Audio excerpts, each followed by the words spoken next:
নমস্কার সুপ্রিয় দর্শক, আপনারা দেখছেন আপনাদের প্রিয় চ্যানেল নীলকণ্ঠ টু এবং সঙ্গে রয়েছে আমি বিনয়। দেখতে দেখতে চলে আসলো লোকসভা ভোট। কিছুদিন আগে কোচবিহার জলপাইগুড়ি জেলায় ভোট সম্পন্ন হলে আজকে হচ্ছে ২৬ তারিখ, ২০২৪ সালের ২৬ তারিখ শুক্রবার, বাংলা ১৩ তারিখ, বৈশাখের ১৩ তারিখ শুরু হয়েছে উত্তর দিনাজপুরের ভোট। এই ভোট গণনায় তার মধ্যে ৩ জন প্রতিদ্বন্দ্বীর চলছে এখন হাড্ডাহাড্ডি লড়াই। জানি না আদৌ কে জিতবে। তো দর্শক, আপনাদের মতামত জানার জন্যই আজকের এই ভিডিও। তো চলে যাওয়া যাক কোথায় কে দাঁড়িয়েছে। রায়গঞ্জ থেকে দাঁড়িয়েছে তৃণমূল পার্টির তরফ থেকে, অর্থাৎ ঘাসফুল চিহ্নে দাঁড়িয়েছে কৃষ্ণ কল্যাণী। উনি একজন ভালো ব্যবসাদারী লোক। তারপরে তার এগেনস্টে দাঁড়িয়েছে বিজেপি পার্টির তরফ থেকে, যার সিম্বল হচ্ছে পদ্মচিহ্ন, কার্তিক চন্দ্র পাল। এবং সাথে আছে ভিক্টর। সে জোট ইয়ানি কি কংগ্রেস এবং সিপিএম এই দুটারই মিলন হয়ে দাঁড়িয়েছে ভিক্টর। এবার ব্যাপারটা হলো, এই ৩ জনের মধ্যে কার পাল্লা ভারী, সেই রেজাল্ট আমরা দেখব ৪ জুন। যেদিন রেজাল্ট প্রকাশিত হবে সেদিন আমরা সেটা জানতে পারবো। তো দর্শক, তার আগে আমরা জানতে চাচ্ছি আপনাদের মতামত। আপনারা এই ৩ জন ক্যান্ডিডেটের মধ্যে কাকে আপনারা বেশি বেশি পছন্দ করেন? এবার জানা যাক এক কথায়। গতকাল কৃষ্ণ কল্যাণী, গত লোকসভা ভোটে কৃষ্ণ কল্যাণী বিজেপি পার্টি থেকে উইনিং হওয়ার পর তৃণমূলে যোগদান করেন। এবার তৃণমূল পার্টি থেকে আবার উনি এই বছরে দাঁড়িয়েছেন। কার্তিক চন্দ্র পাল মহাশয় সর্বপ্রথম ভিক্টর থেকেই আগে দাঁড়াতো এবং প্রতি বছরও জিতত। এই বছর কিন্তু কংগ্রেস থেকে দাঁড়িয়েছে।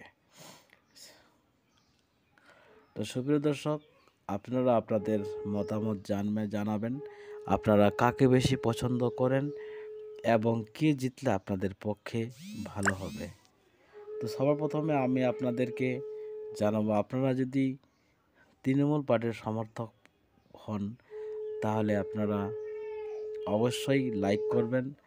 আর যদি আপনারা বিজেপি পার্টির সমর্থক হয়ে থাকেন তাহলে আপনারা শেয়ার করবেন।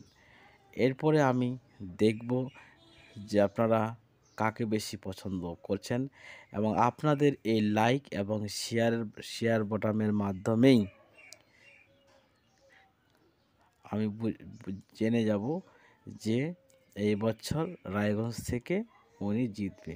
এবার আমার লাইক এবং শেয়ারের মধ্যে যেই প্রথম ভোট পাবে, যেই প্রথম যার যেটা বেশি হবে, লাইকস যদি বেশি শেয়ার হয় তাহলে কৃষ্ণ কল্যাণী জিতবে।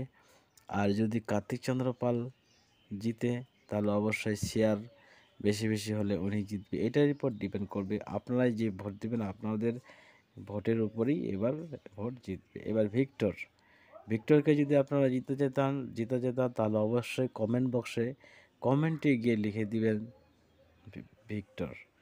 তাহলে কমেন্টে অবশ্যই কোনো একটা রিয়েক্ট দিয়ে যাবেন। যদি কমেন্ট বেশি হয় তাহলে বুঝবো যে ভিক্টর জিতে যাবে। যাই হোক বন্ধুরা, ঘাসফুল চিহ্নকে পছন্দ করলে আপনারা লাইক মারবেন, পদ্মফুল চিহ্নকে পছন্দ করলে আপনারা অবশ্যই শেয়ার মারবেন এবং ভিক্টরকে পছন্দ করলে আপনারা কমেন্ট করবেন।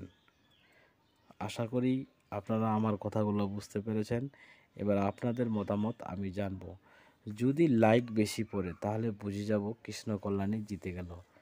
এবার যারা চাচ্ছেন যে কৃষ্ণ কল্যাণী না জিতুক, কার্তিক চন্দ্র পাল জিতুক, তাহলে যদি শেয়ার বেশি হয়ে যায় তাহলে বুঝবো যে কার্তিক চন্দ্র পাল জিতে গেছে।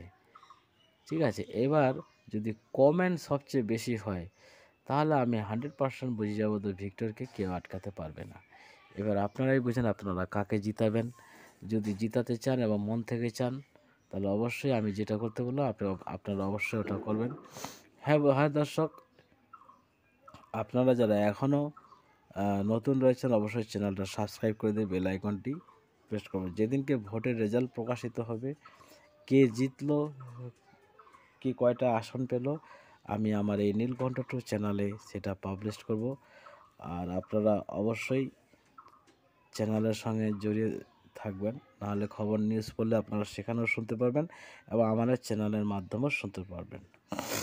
আপনারা যদি আমার চ্যানেলের মাধ্যমে 4 জন রেজাল্টটা শুনতে চান তাহলে অবশ্যই সাবস্ক্রাইব করে রাখবেন। আমি যখনই রেজাল্টটা প্রকাশিত করব আপনারা সাথে সাথে নোটিফিকেশান পাই যাবেন। আশা করি বন্ধুরা আপনারা করে ফেলছে তখন। তো আমার সাথে এতক্ষণ জুড়ে থাকার জন্য আপনাদেরকে অসংখ্য ধন্যবাদ এবং আপনার দিনটি শুভ হোক।